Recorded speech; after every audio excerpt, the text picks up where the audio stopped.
Chowmein তো আমরা অনেক রকমেরই খেয়েছি। চলুন আজকে ছোটবেলার একটা চাউমিনের রেসিপি শেয়ার করি। বাই দ্য ওয়ে, আমি আপনাদের Trisha and welcome to my channel Trisha সেসি ট্রিটে। আর আজকে আমি বানাচ্ছি ছোটবেলার স্কুলের চাউমিনের রেসিপি। তাহলে চলুন শুরু করা যাক।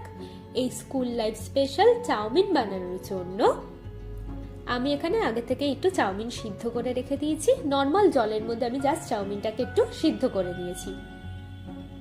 এবার কড়াইয়ের মধ্যে আমি বেশ কিছুটা সাদা তেল দিয়ে দেবো, আর তেলটাকে আমি খুব ভালো করে গরম করে নেব।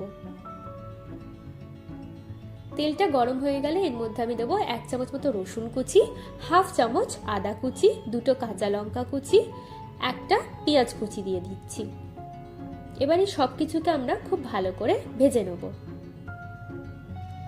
এখানে কিন্তু পেঁয়াজটা আমরা একটু বেশি লাল লাল করে ভেজে নিচ্ছি। এবার এর মধ্যে একটা আলুকে লম্বা লম্বা করে কেটে দিয়ে দেবো, আর দিচ্ছি স্বাদ মতো নুন।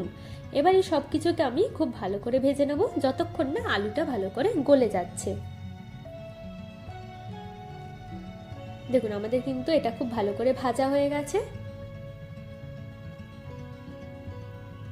এবার এর মধ্যে আমি চাউমিনটা দিয়ে দিচ্ছি, দিয়ে দেবো 1/2 চামচ মতো গোলমরিচের গুঁড়ো, দেবো স্বাদ মতো নুন, আর দিয়ে দেবো স্বাদ মতো চিনি। এবার এই সব কিছুকে একসাথে খুব ভালো করে মিশিয়ে নিলেই কিন্তু আমাদের স্কুল লাইফ স্পেশাল চাউমিন একদম রেডি হয়ে যাবে। এই চাউমিনে অনেকে কিন্তু হলুদের ব্যবহার করে, কিন্তু আমার মা যেহেতু দিত না তাই এখানে আমিও দিইনি। আপনারা চাইলে দিয়ে দিতে পারেন। চলুন এবার এটাকে আমরা সার্ভ করে নিই। আমার ভিডিওটি যদি আপনাদের ভালো লেগে থাকে তাহলে প্লিজ একটি লাইক করবেন, প্রচুর প্রচুর শেয়ার করবেন, আর এরকম আরও ভিডিও পেতে আমার চ্যানেলটিকে সাবস্ক্রাইব করবেন। টাটা।